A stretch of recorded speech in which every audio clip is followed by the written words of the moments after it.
8.2 Biodiversity. Konsep biodiversity. Biodiversity boleh dibahagikan kepada 3 jenis, iaitu diversiti genetik, diversiti spesies dan diversiti ekosistem. Pertama ialah diversiti genetik. Merangkumi variasi gen individu dalam satu populasi dan variasi gen di antara populasi yang berbeza bagi sesuatu spesies yang sama. Perbezaan dalam gen ada disebabkan pemencilan dan penyelesaian individu terhadap pesetaren yang sama. Tidak ada dua individu yang serupa dalam spesies yang sama. Contohnya, kombinasi gen-gen yang berlainan ini memberikan variasi genetik dalam tanaman seperti pokok padi. Yang kedua adalah diversiti spesies, merujuk kepada variasi dan kepelbagaian organisma di muka bumi, merangkumi jumlah bilangan spesies dalam komuniti dan taburan spesies dalam komuniti.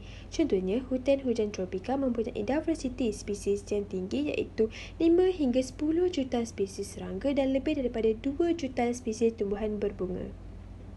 Ketiga, diversiti ekosistem merangkumi pelbagai habitat komuniti biosis dan proses ekologi dalam ekosistem di persekitaran daratan, lautan dan persekitaran akuatik yang lain. Contohnya, ekosistem yang kaya dengan biodiversiti ialah ekosistem laut, padang pasir dan paya bakau. Homolog dalam organisma berlainan, buku teks biologi Dekatan 5, muka surat 153. Filogeni bermaksud sejarah evolusi suatu spesies atau sekumpulan spesies organisma. Pokok filogeni merupakan satu rajah bercabang yang mewakili hipotesis tentang hubungan evolusi sekumpulan organisma. Pengelasan filogeni merupakan satu sistem pengelasan yang menunjukkan hubungan evolusi dan mencerminkan sejarah evolusi bagi organisma yang dikaji. Dalam pengelasan filogeni, pengelasan dibuat berdasarkan struktur homolog. Struktur homolog merupakan struktur anggota badan atau anatomi yang serupa dalam pelbagai organisma yang mempunyai leluhur yang sama. Namun, struktur yang dibandingkan pada organisma menjalankan fungsi yang berlainan.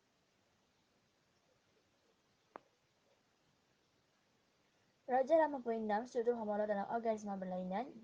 Manusia, kucing, ikan paus, kelawar mempunyai jenis tulang yang sama walaupun saiz dan panjang tulang berbeza. Namun, fungsi bagi semua anggota adalah berbeza tetapi berasal daripada leluhur yang sama. Tumbuhan darat dikatakan berevolusi daripada alga hijau. Tumbuhan darat pertama bermula daripada tumbuhan yang tidak mempunyai tisu vaskular seperti lumut.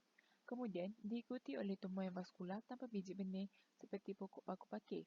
Tumbuhan vaskular seterusnya berkembang kepada tumbuhan vaskular dengan biji benih iaitu gymnosperma seperti pokok konifer dan angiosperma yang merupakan tumbuhan berbunga.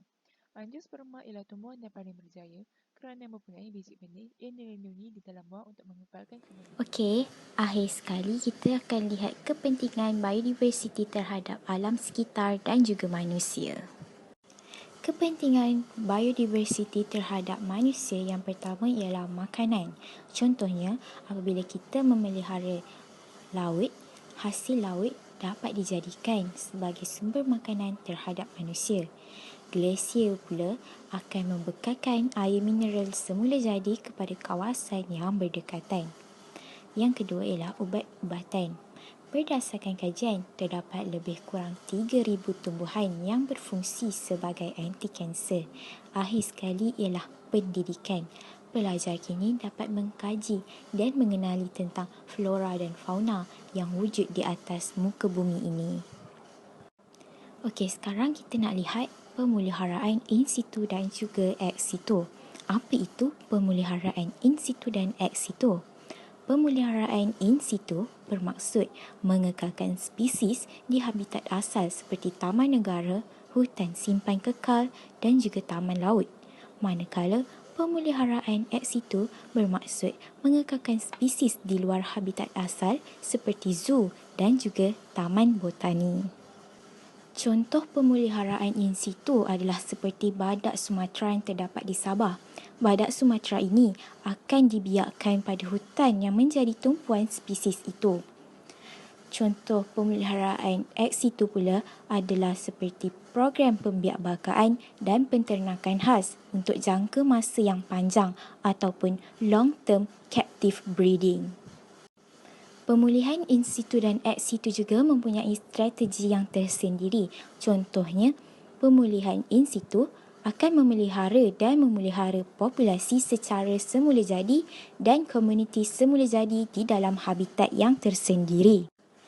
Pemulihan ex situ pula akan menghasilkan habitat baru yang mempunyai sama keadaan seperti habitat semula jadi. Oleh itu, kewujudan biodiversiti jangka panjang adalah diperlukan bagi memastikan keseimbangan dan kelestarian alam sekitar terus terpelihara. Selain itu, penambahbaikan ke atas pengurusan biodiversiti perlu dilakukan bagi menjamin pengekalan khazanah untuk dinikmati oleh generasi akan datang.